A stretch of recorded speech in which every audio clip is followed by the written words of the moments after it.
Hey, what's up? It's Rena. Welcome to the very first Sketch With Me video. Today I'll be sketching the human torso, which is one of the largest and most key masses of the human body, especially when drawing. Like, I'd recommend getting the torso down before even the head and hands and feet. All of that other stuff, no. Torso, yes. People say you have a good head on your shoulders. They don't say you have good shoulders under your head. So that's why we're going to be drawing the torso today. Also just because I need to practice it and get better, so feel free to sketch along with me. Basically, when sketching, I combine two methods, which are the bean or the flour sack method. I think it's also called the peanut method, and then the RoboBean or the box and ball method. The bean method is the more moldable of two for sure. It's a more organic shape and a lot easier to mold and alter, whereas the box is really stiff. I used to use the box and ball method for the longest time, and it's really good for beginners, especially when I was learning how to think in 3D and how to sketch. I found this method to be one of the easiest ways to get the form of the human figure to the page. The only problem that I encountered with it is that I would often elongate the figure, which was fine, but I think now I prefer a more shortened torso versus a longer one, especially considering the fact that with the human body, the torso is typically shorter than the legs, so making them the same length was kind of an issue for me. Not so much anymore. Even when I do use the box and ball method, you'll see that I don't really have that issue, but in the past it was a problem for sure. The biggest downside I found with this method is the fact that it's so stiff and that I found it difficult to adjust the length of a torso, but when I combine it with the bean method, it's a lot easier to adjust the length. The shape also has a lot more direction when I draw using this method too, and it's a good thing for me to just get out on a piece of paper and draw when I don't know what to draw.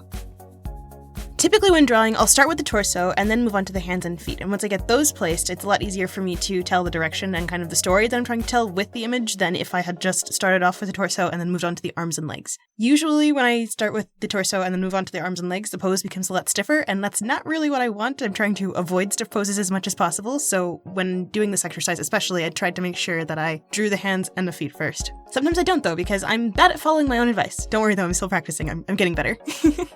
To connect the hands and the feet to the body, I usually just draw a line from the body to the foot or the hand, depending on whichever it is I'm trying to connect. Then I just measure the distance to see what looks good until I feel that I've got the placement right. And if it looks too far away or too close, I just erase it and draw it again until I'm satisfied. I find this method works best for sketching in front and 3/4 view. I personally don't use it for side view because I find it less intuitive than the box method when it comes to side view. I think it's mostly just because we are a little bit more, I guess, flat and angular from the side than from front on.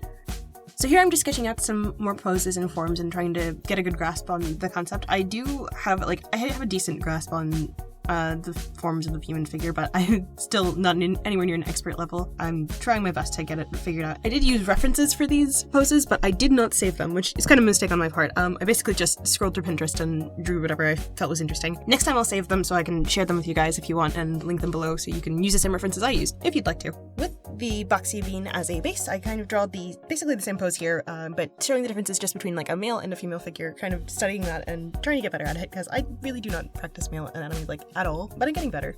For a lot of these examples, I did try and find poses that were kind of moving or not static because I don't want my artwork to look static. So when drawing, I usually try and find references that I want to get better at, not just things that, I can do pretty good already. Like I can do a straight standing up and down. It just doesn't look very interesting, so I try and mix it up a little bit and have some kind of movement in the pictures that I'm drawing.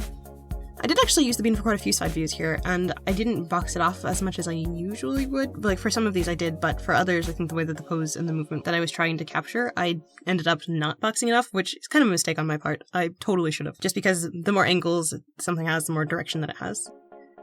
The side pose that I spent the longest on is this one right here, where I ended up realizing a little too late that the head was actually tucked behind the arm. And because I didn't draw the head first, I ended up just placing the arm over the knee, because generally I like to draw the parts that overlap first and foremost so that I can get a good idea of what the pose is supposed to look like. Totally should have drawn the head first, hindsight on that one, and again, next time I'll save the references so you can see what I'm talking about better. So for this last image, I kind of just started messing around a little bit, but the placement of the hands is something that I kind of struggled with on this one. Even though in the initial sketch I had them perfectly fine, when I zoomed in, I totally lost sight of what I was drawing, and so I ended up making them way too small for the figure. Next time I'll probably go back over and make sure that I'm paying attention to the whole image and not just zooming in on one part for the longest time, because that is something that I do quite often.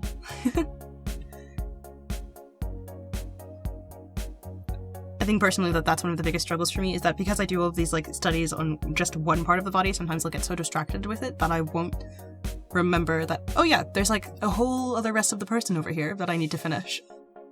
But then by the time I realize that, I've already gone completely crazy, so it's kind of late to start over.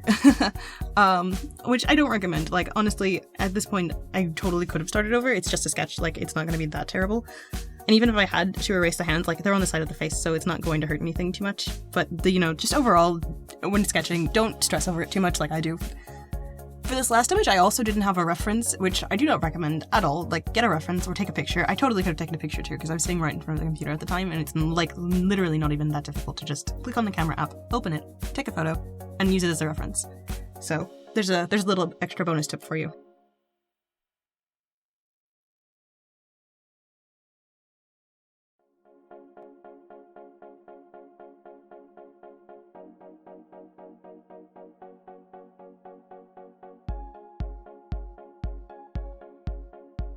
Like anything else, the more practice you have, the easier that sketching gets. So just practice, look at references, don't make the same mistakes I did, and overall have fun. Alright, that's all I've got for today. Second video done. Woo! Yes, did it. Hopefully I'll be able to keep this up and post videos once a week, which I forgot to mention at the end of my first video, so once a week is the plan. Subscribe if you want to see more from me in the future. Also, comment below and share your tips for drawing and sketching, or different things you'd like to sketch with me in the future, because I really do want to keep doing these, and I had a lot of fun making it, and I always just have fun sketching. Like, it's so relaxing. Anyway, thanks so much for watching. See you next week. Bye-bye!